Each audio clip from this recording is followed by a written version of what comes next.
Which of these overframe cards is going to be changing up the meta in 2026?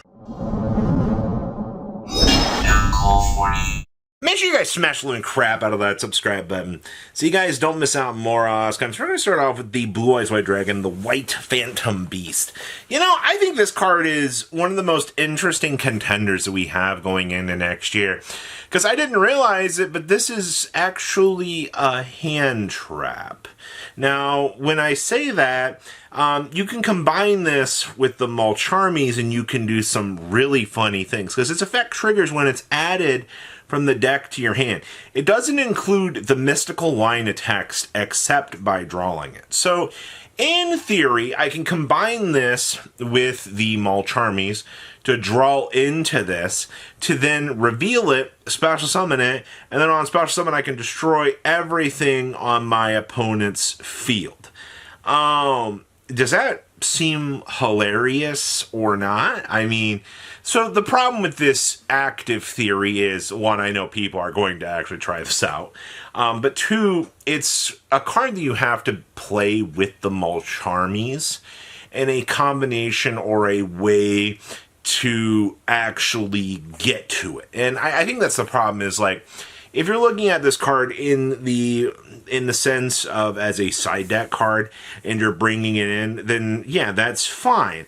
But it has its downsides. When I first looked at this card, I was like, it's like a card you can pull off a melody. It's a free special summon. It's got blue eyes in the name. I mean, those are all really good things that we have waited for years. And then there was also the topic of conversation of, ooh, you know, when we start to get into the interactions of searching this during the opponent's turn, or, you know, drawing into it, ooh, we're suddenly getting places here. So I think players are going to gravitate towards the idea of wanting to give this card a chance just on that idea. Now, there's the favorite hero, Shining Flare, Wingman. And I think, personally, this is like my favorite card of all of these overframes of the 12 that got revealed, because I think of this card, having played this card in Shaddolls, it feels like a custom card. It truly feels super good. Now, obviously, it's always treated as an elemental here, but the thing you care about here is it's a fusion monster plus a face of monster on the field to make it. This is a super poly card to use against Dracotail, Shaddolls. If your deck can make fusion monsters like Shaddolls, I too can also use this as a card to make. There's also some other implications with this, but it's also a light warrior, so dark support's not exactly going to make it. But on the special summon from the extra deck, you get to shuffle back 5 and draw 2 and give it an extra 1,000 attack points. And then if it's destroyed by battle, you can inflict damage to your opponent equal to that monster's original attack. Or if this card destroys a monster by battle, you get to ping your opponent for its original attack, which is actually kind of important to think about. Also, you can get that second effect without giving it the attack boost. Either way, this guy is going to be, to me, I'm just happy that we have a super poly target, but also at the same time, it's really cool that they printed Pot of Avarice on a hero extra deck card. Because for so long, hero players have wanted to recycle resources. And I will agree with you, it's ridiculous that, like, you kind of had to suffer from not having this, but also printing those on a generic card was a probably bad idea. Honestly, I think favorite hero, Shining Flare Wingman, is probably going to be one of the cards you're going to be seeing for a very, very long time in extra decks, because the card is just that good. Yeah, let's make a hero card that everybody can use. Now let's talk about the Starving Venom Dragon of the 4 Heavenly Dragons.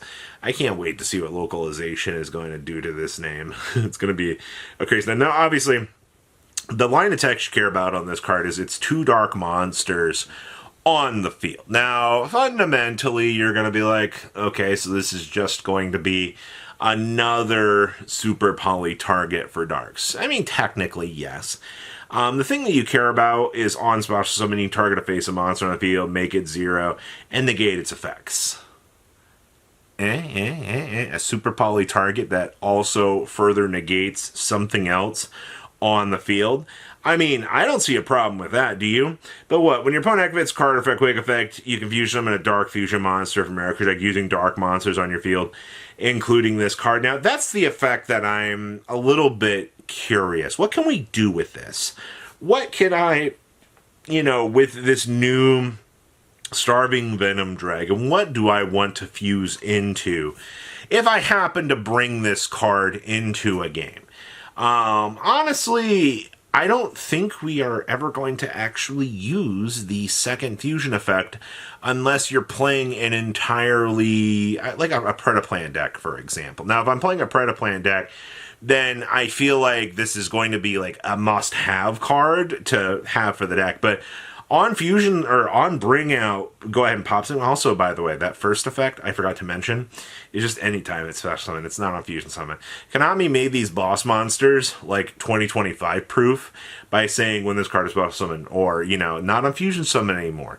We get these resource loopbacks here, which is actually refreshing. I put this card on the list because Super Poly targets go pretty hard. And I think that this was a pretty strong example of evolving card pool. Decode Talker integration. So the reason why I put integration on this list is for Malice. Now, you've already seen how a couple of the formats have been treating Malice recently. Now, this thing, if this card is in the extra monster, gains better attack for every other Link monster on the field and in the graveyard. So let's be very clear about this. You are Link Karibo. Technically, it was also Splash Rage, which Splash Mage is banned. You should have 4 to 5 Link monsters, typically down in the graveyard for this. So you will be getting an additional 2,500 attack points on this thing, maybe more, depending on how much you've gone through, which would put this at 4,800 attack points, which is honestly pretty good. And also, your opponent can't target it with card effects, which is also hilarious. There's also the line attacks on this that lets you or you contribute a card that points to send a Cyverse monster from your extra deck to the graveyard, and then it can make a second attack on monsters during each battle phase. Now, I'm glad that they didn't let this attack multiple times directly, because I think it would be ridiculous to give Malice a literal Link 3 boss monster that they could just ignorantly go into, clear your field, and then go, oh, okay, cool, 48, game over.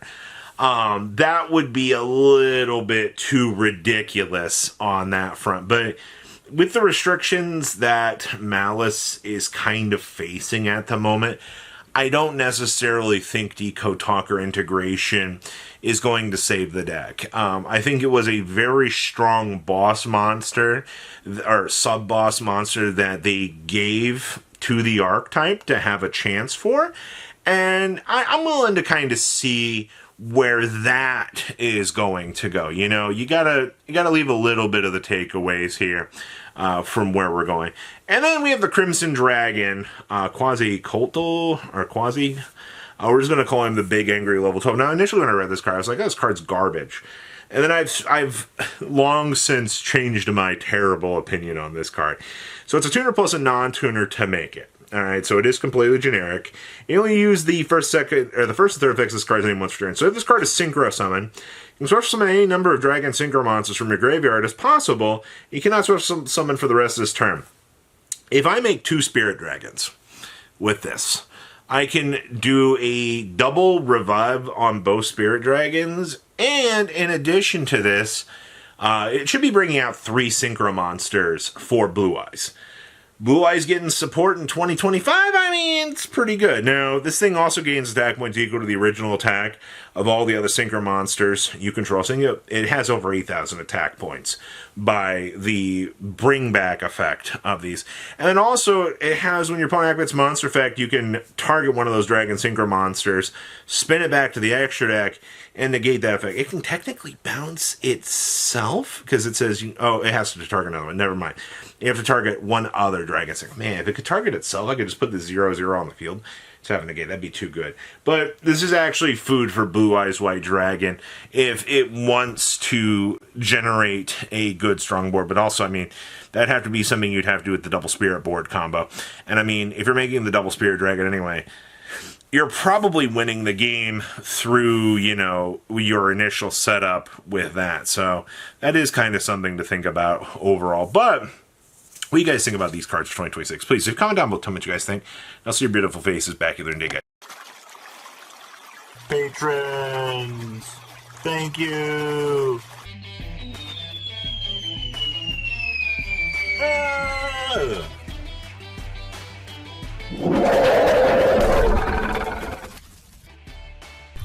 Thank you so much for watching. Check out these other videos.